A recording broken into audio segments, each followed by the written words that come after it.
body is this anyway? Struggling with body image, trying to understand this new body they have that they've grown into. What is all this about? Okay. What is this thing called love? Understanding relationships, understanding the intensity of emotions that go along with this period of their lives. Struggling with that kind of stuff. And do I really have to go to work someday? It has to do with not only, how am I going to manage all that, but what am I going to be? And everybody wants to know what I'm going to be. And now they're asking you to declare your major when you're 17, 18 years old in college these days. What is that? How are you supposed to know what you want to be? So those are their struggles, okay? So where are we in that process? I think it's stop and check in, making sense with yourself, because here are some of the struggles you might have. And this one I wanted you to look at that handout that we got. Anybody need one? Do we have to run a couple more rounds? Okay. Just as your kids are struggling with some things, I wonder if you're experiencing struggles around these roles. It's your changing role during this time of life. Okay?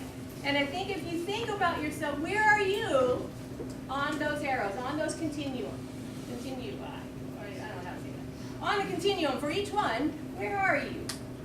And be thinking about during this adolescent time what your job is to move yourself farther over to the right.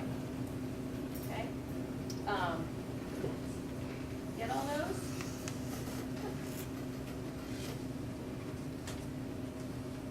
Okay? Those, I would suggest, are some of the parental struggles of where we fit on here. In fact, I asked your kids the other night, some of the leaders that were here, I said, what do you think's really hard about being a parent of a kid your age? And they recognized some of these things. And in fact, I made this handout this size so that you could stick this on the refrigerator or somewhere in your house where your family puts stuff like this that your kids might even bump into. I think it makes for a great conversation for them to know you're struggling a bit. And trying to find where's the right level of freedom I want to give you and yet still give you boundaries. How much advice do you really want versus how much do you want me to stay out of this one? Finding those places is really hard.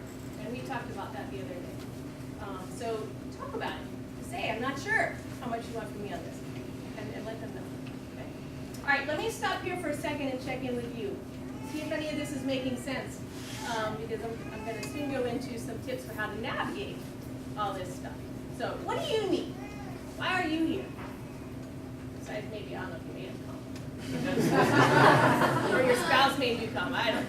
But why are you here? What do you need? What would help you to leave this place and think, good, I got something I need? What are you struggling with? What are some of your concerns? Yeah. Help create, and I mean, my son is a rising senior, so this time next year he's going to be up to college. So how do I, pretty good with the boundary thing and trying to be flexible, but I feel like I have to give him a lot more this year. Yeah. And so where's the balance? Yeah. Of that? Curfews, I mean, just everything from logistics to emotional. Yeah. This feels like the last lap, right? And Yeah. I want to make sure we get this part right. And there's some grief in that last lap for many of us. And managing that. Remember what I said about that conscious parenting? Understanding where you are in that process of separation is really helpful too. So that's good. Good. What else? What else would you want some help with? Yeah. This thing right here. How to manage the phone and yeah. Say more. What are the issues? Boundary of time. It's connection to others, but it's also connection. I don't know if I'm explaining myself. It's a hindrance to connection to others. It becomes a distraction, a disconnect in some ways, as trying to connect. Boundaries of how to make use of that well. Yeah, good. That is a modern parenting problem. It's a modern kid problem. When I was dealing with adolescents a lot, I saw just how few boundaries our kids actually have experience with anymore. They don't even know what they are anymore because the walls around us have come down in so many ways. And it's hard to have protection when you don't have any walls. and it's hard to have a sense of what's yours and what's theirs and what's myself, that somebody can't come into that space. Teaching them that stuff is a really challenging thing. I was only beginning to figure it out when I left Trinity Episcopal School and went to work with preschoolers, because it was simpler. This is his, this is not yours. Stop. But I think it's a really huge challenge for us, and all that we can do to reinforce boundaries helps them, because then they understand why you can't say that kind of stuff to each other through cyberspace. There's a boundary there. Anyway, very confusing stuff though. See what I can do. I want to piggyback on that with cell phones and everything. But when I was growing up, if a friend called, they called your house. You might not be privy to the conversation, but you knew who called. But now with social media, texting, there's this blind area. Right. Yeah. How do you break into that without crossing boundaries? Right. How do you get to be part of that world that's very hidden from you? Yeah. At least you may not know who that kid was that was calling, but at least they had to have the courage to say hello to you in the old days. Yeah. I find that the device allows them to disappear in their own world. Yeah. Right. And I don't know what's reasonable. Right. I'm okay, well, he wants to be stressed out or he just wants to disappear, but we're driving for 25 minutes and I'm just sitting there in silence. Yeah. We used to listen to radio and talk. Right. Is it okay what he's doing? Is it not okay? Am I asking for too much? Right. I don't know. Good. Hard questions in there. I wish there was a simple yes or no, and it's this amount of time and space. I think every family is unique. Every situation is unique, but those are great questions, and I think things to be solved together. So we'll talk about that a little bit when we're talking about negotiating limits and figuring some of that kind of stuff out together. I think is really important. Social interaction between human being to human being is irreplaceable. And I think one of the illusions kids have is that they are so connected, and they're not. And it's damaging to them at this other level that I think we're only beginning to explore. There's definite benefit, but where's the real connection that has human qualities to it? We've got to learn those social skills. If you don't get it, it's right here in the car. You just don't. Yeah, what else? Yeah. Well, just on the same thing, it's just so disturbing when, you want these kids to get together, but then you see 4 friends together and each one of them was looking straight down. Yeah. And you're missing the whole purpose of getting together. Yep. It's a new phenomenon that we have to figure out, and I think they say you don't understand my world, you just don't know about this technology kind of stuff. It has all these wonderful benefits. I think we can say no to some of that and put some limits on it. I would say this group of parents have the advantage of them being in this. Yes. That makes a huge difference because they have time, and I'd say this as a parent who has an almost 20-year-old, 2 15-year-olds, a 13-year-old, a 12-year-old, and a 3-year-old.